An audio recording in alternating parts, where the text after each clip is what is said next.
নজর রাখতে হচ্ছে রাজারহাটের দিকে। কেন নজর রাখবো তার কারণ রাজারহাটের বিস্ফোরণ, দক্ষিণ নারায়ণপুরে বিস্ফোরণ, আর সেই বিস্ফোরণের খোঁজ খবর নিতে ইতিমধ্যেই ঘটনাস্থলে পৌঁছে গেছে এনআইএ আধিকারিকরা। পৌঁছে গিয়েছেন একেবারে প্লেস অফ অকারেন্সে যেখানে বিস্ফোরণ ঘটে। নমুনা সংগ্রহ করার জন্য ইতিমধ্যেই পৌঁছে গিয়েছেন এনআইএ আধিকারিকরা। রাজারহাটে ভাড়া বাড়িতে বিস্ফোরণ, রাজারহাটে সেই বিস্ফোরণের ছবি একদিকে দেখাচ্ছি সিসি ক্যামেরা ফুটেজ, অন্যদিকে দেখাচ্ছি ঘটনাস্থলে এনআইএ আধিকারিকরা পৌঁছেছেন, নমুনা সংগ্রহ করছেন, ছবি তুলছেন, গোটা বিষয় খতিয়ে দেখছেন।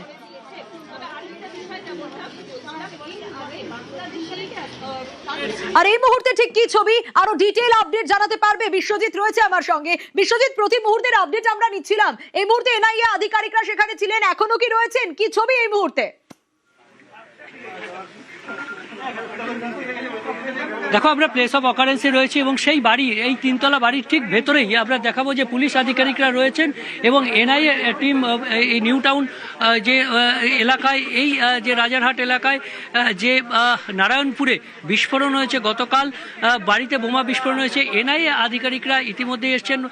ভারতের সর্বোচ্চ বিস্ফোরণ বিশেষজ্ঞ যে টিম, তদন্তকারী সংস্থা ন্যাশনাল ইনভেস্টিগেশন এজেন্সি, তাদের টিম 4 জনের প্রতিনিধি তারা এসছেন এবং সঙ্গে নারায়ণপুর থানার পুলিশ রয়েছেন। তারা এসে প্লেস অফ অকারেন্স অর্থাৎ যে ঘরে বিস্ফোরণ হয়েছে সেই বিস্ফোরণ স্থলের ছবি তুলেছেন, সেখানকার থেকে বিভিন্ন তথ্য নমুনা তারা সংগ্রহ করেছেন এবং ইতিমধ্যেই তারা এই বাড়ির ভেতরে অর্থাৎ এই বাড়ি ঘরে বিস্ফোরণ হওয়ার পরে আশেপাশের যে সমস্ত দেওয়াল ছিল বা যে সমস্ত ঘর রয়েছে সেখানে কি ধরনের ক্ষতি রয়েছে, অর্থাৎ যে বিস্ফোরণ তার যে তীব্রতা, এই বিস্ফোরণে কি ধরনের মেটেরিয়াল ইউজ করা হয়েছিল এবং এই বোমাতে কি ধরনের রাসায়নিক বা কেমিক্যাল কি ছিল, অর্থাৎ এই বোমার যে প্রকৃতি, সেই প্রকৃতি খুঁজে দেখা, একদিকে সেই ধরনের তথ্য সংগ্রহ, পাশাপাশি কোথায় বোমা রাখা ছিল এবং কিভাবে বিস্ফোরণ হয়েছে, বিস্ফোরণের তীব্রতা কতটা ছিল, এই সমস্ত বিষয়গুলো তথ্য অনুসন্ধান করতে, যে ধরনের ছবি এবং তথ্য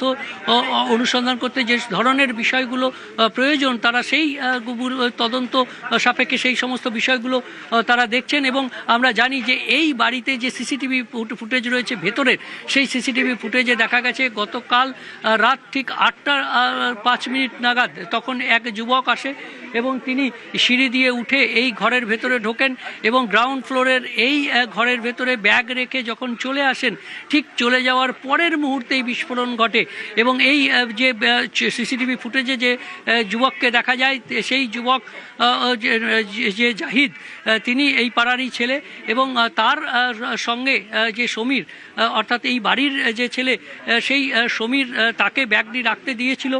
যে শামীম ভাড়া নিয়েছে, অর্থাৎ এই ঘর যে ভাড়া নিয়েছিল আনসারি সাহেবের থেকে, অর্থাৎ এই বাড়ির মালিকের থেকে, শামীম তাকেই সমীরকে তিনি ব্যাগ দিয়েছিলেন খাবার আছে বলে রাখতে। সেই খাবার আছে বলে যে ব্যাগ রাখতে দিয়েছিলেন, সেই ব্যাগ থেকেই বিস্ফোরণ হয়েছে এবং দুটি বোমা, যারা বোম স্কোয়াড বিশেষজ্ঞ তারা এসেছিলেন, বোম স্কোয়াডের প্রতিনিধিরা, সিআইডির টিম এসেছিল, তারা তদন্ত করেছেন। নিউ টাউন পুলিশের যে ডিডি অর্থাৎ বিধাননগর পুলিশ কমিশনারেটের থেকে ডিডি ডিটেকটিভ ডিপার্টমেন্ট তারা এসেছিলেন, ডিসি নিউ টাউন তিনি নিজে এসেছিলেন, তদন্ত হয়েছে এবং এই পর্যায়ে সর্বোচ্চ অর্থাৎ দেশের সর্বোচ্চ যে তদন্তকারী সংস্থা বিস্ফোরণ সংক্রান্ত এনআইএ, তারা এসছেন, তাদের প্রতিনিধিরা এসছেন এবং এই মুহূর্তে তারা তথ্য অনুসন্ধান করছেন।